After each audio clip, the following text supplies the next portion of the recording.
In this video, I'm going to show you how to make objects be able to go through each other. So here we have a dynamic cube that when you press the spacebar, it will go forward along the y-axis. So when we play the game, we can make our cube move forward and it just bumps into the wall. Now if we want to make it go through the wall, there are many ways to do that. One way is to give this cube so much motion that it will just go right through that wall.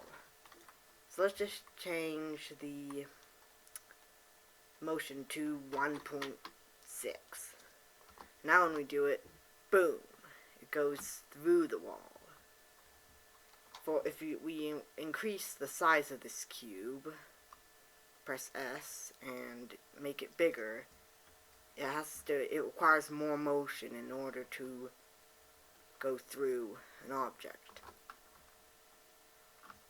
Because the bigger the object is, the harder it is for it to go through any other object. So let's just make this, if you make it like 3, it still can't go through the other object.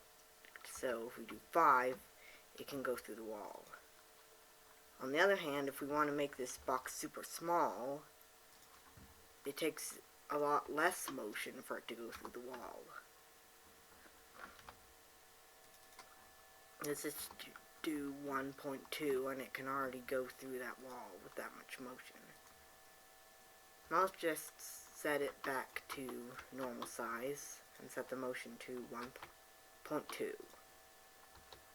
Another way to make this cube go through the wall is to go to this wall's collusion bounds and select empty, so then it doesn't have any collusion bounds, so the box can just go through it.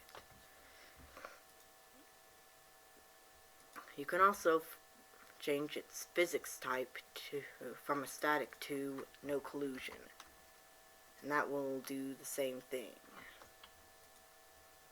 You can also just click this ghost box here and it can go through.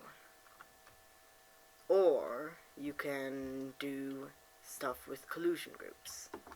So the collusion group is the group that the object is part of, and the collusion mask is what groups the object can collide with. So let's just make both of these 1, both of these 2, so they both have different collusion groups, and then the cube can go through that wall.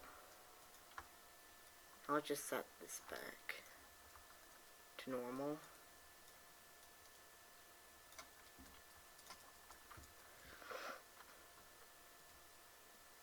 Now the difference between a ghost and from this being a ghost or no collusion is that a ghost can detect properties, but the no collusion cannot. So let's just give this a collusion script and detect the property prop.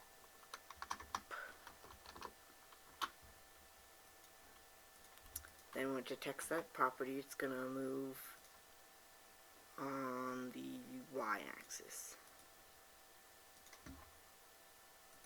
So what this needs to have that property, so it's got the property prop. I'll just make this a ghost, and when we play the game, whenever it touches it, it will just move back. Let's actually just make this move less. So now it can detect the property. But if we make this a no collusion, it can't detect the property prop because a no collusion cannot sense anything because it's no collusion. You can also, if you do the collusion mask, the collusion groups, you can see that it also won't detect the property.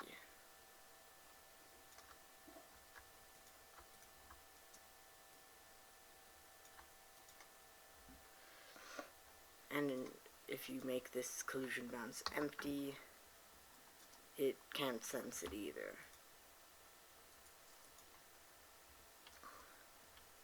And those are all the ways that you can make an object go through another one. And that's it for this tutorial.